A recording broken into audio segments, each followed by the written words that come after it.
दोस्तों, आज की चर्चा बहुत ही ज़रूरी टॉपिक पर है और ये आप सब भी अपने जीवन में देखते होंगे। हर साल लाखों बच्चे यूपीएससी के एग्ज़ाम्स में बैठते हैं, लेकिन उनमें से सबका तो ड्रीम नहीं होता होगा कि वो आईएएस बने। या फिर बहुत लोग इसलिए बस तैयारी करते हैं क्योंकि सोसाइटी में उस पोस्ट की, उस पोजीशन की कुछ रिस्पेक्ट है। या फिर फैमिली उन्हें बोल देती है। आपने भी देखा हो कि फैमिली में वो कुछ लोग आते हैं और बोलते हैं बेटा ये ट्राई ज़रूर करना, ये इस पे स्कोप ज़्यादा है। जैसे बेटा यूपीएससी ट्राई करो। कभी कभी फ्रेंड्स बोल देते हैं कि मैं यूपीएससी की तैयारी कर रहा हूँ, और धीरे धीरे वो एक पता है भारत में डिफ़ॉल्ट ड्रीम बन चुका है। अब इसमें एज सच कुछ प्रॉब्लम है भी नहीं, लेकिन क्या वो आपका ड्रीम था? अब अगर इसे सीरियसली देखा जाए तो इंडिया में यूपीएससी सिर्फ एक एग्ज़ाम नहीं रह गया है, ये एक सिंबल ऑफ सक्सेस बन चुका है कि अगर तुमने ये क्रैक कर लिया तो तुम एक ए स्टेटस वाले बंदे। अब इसमें कोई प्रॉब्लम एज यूजुअल तो है नहीं, लेकिन जेन्युइनली क्या आपका सपना था वो उस पोजीशन पे जाना या वो पर्टिकुलर जॉब करना? क्योंकि यूपीएससी एक बहुत ही अच्छी अपॉर्चुनिटी है जिसे पसंद है या जिसे करना है, लेकिन प्रॉब्लम तब आती है जब लोग अपने ड्रीम की वजह से नहीं, लेकिन पीयर प्रेशर में, किसी ने कुछ कह दिया या चार लोग कर रहे हैं उसकी वजह से उस रेस में आ जाते हैं। कई लोगों को और स्टूडेंट्स को तो पता भी नहीं होता कि उन्हें लाइफ में करना क्या है। बहुत साल आपने भी ये एक्सपीरियंस किया होगा कि आपके साथ या आपके जान पहचान के लोगों के साथ भी उन्हें भी ये कंफ्यूजन रहती है कि लाइफ में क्या करना है, किस पाथ पे जाना है। तो अगर आपका ये ड्रीम नहीं है, बस आप किसी से सुन लिया आपने और लोगों की तैयारी देख करके आप वो शुरू कर देते हो, तो कितना सही है? अब क्योंकि इतने लोग हैं, इतने लोग इस स्ट्रीम के पीछे जा रहे हैं, तो डिमांड की वजह से एक पूरी इंडस्ट्री बन चुकी है। कोचिंग इंस्टीट्यूट हो चुके हैं, हॉस्टल्स आपने देखे होंगे, test series, books by number बोलो अनगिनत है। तो एक पूरा इकोसिस्टम बन चुका है। अब इसमें कुछ अच्छे हैं और कुछ बुरे भी हैं और कुछ फ़ायदा भी उठाते हैं स्टूडेंट्स का। तो नेचुरली लाखों लोग हैं और एक ही एग्जाम के पीछे भी भाग रहे हैं, और इसमें भाई साल भी बहुत ज़्यादा लगते हैं। कभी कभी तो आपने देखा होगा कि 3 साल 4 साल और कभी उससे ज़्यादा भी। और फिर एक दिन रियलाइज़ होता है उन्हें, कुछ बच्चों को, कि शायद मुझे कुछ और कर लेना चाहिए था, क्योंकि वो उनका पैशन नहीं था।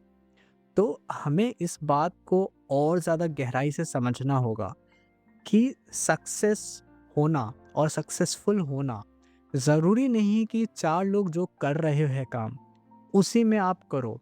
आपका जो पैशन है, और आपने जनरली देखा होगा कि जिनका जो पैशन था, अगर उन्होंने वो स्ट्रीम चूज करी तो वो ज़्यादा सक्सेसफुल हुए इन कंपैरिजन जो दूसरों ने बताए। अब रियल क्वेश्चन यहाँ ये आता है जो आपको खुद से भी पूछना चाहिए कि सबसे इम्पोर्टेंट सवाल क्या है? क्या ये है कि लोग क्या कहेंगे? वो कहते हैं ना, सबसे बड़ा लोग क्या कहेंगे लोग? या इम्पोर्टेंट सवाल ये है कि आप क्या कह रहे हो या आप क्या सोच रहे हो? क्योंकि किसी को बिजनेस पसंद होता है, किसी को टेक्नोलॉजी। मुझे अगर आप खुद ले लो तो मुझे बोलना पसंद है, तभी मैंने ये कंटेंट बनाना भी शुरू करा है। हो सकता है कि आप एक जर्नी पे हो, अगर आप आज हो तो आप उतना बेहतरीन नहीं कर रहे हो, मतलब अगर आप कंपेयर करो इन केस, अगर आप किसी के 10th के स्टोरी से खुद के फर्स्ट के स्टोरी को कंपेयर करोगे, तो हो सकता है कि आपको स्टिल कंफ्यूजन हो कि भाई मैं अपना पैशन तो फॉलो कर रहा हूँ, बट चीज़ें रिजल्ट्स क्यों नहीं दे रही जैसे मैं कंटेंट बना रहा हूँ। स्टार्टिंग में हो सकता है कि व्यूज़ ना आए क्योंकि वो एक लर्निंग फेज़ है। तो ये हमेशा याद रखना पड़ेगा हम लोगों को कि हो सकता है किसी को राइटिंग पसंद हो, किसी को टेक्नोलॉजी पसंद हो। तो हर इंसान का एक टैलेंट अलग होता है। लेकिन जब सोसाइटी उसे पीयर प्रेशर में लाके कहती है कि तुम्हें सिर्फ यही करना है और यही एक वो रास्ता है जिससे तुम सक्सेसफुल कहला पाओगे दुनिया में, तो वो बंदा या वो बच्चे दूसरे पाथ को एक्सप्लोर ही नहीं करते। तो ये एक बहुत ही ऐसी चीज़ है जिसे हमें सोचना पड़ेगा। तो ज़िंदगी का सबसे बड़ा रिस्क फेलियर है ही नहीं इस वक़्त। तो सबसे बड़ा रिस्क है क्या? कि किसी ने अपने सपने को जिया ही नहीं। उसने जो खुद के लिए डिसाइड करा, वो उसने करा ही नहीं।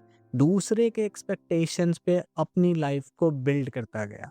तो अगर उसे सक्सेस मिल भी गई बाद में, तो उसे कुछ ना कुछ मिसिंग ज़रूर फ़ील होगा।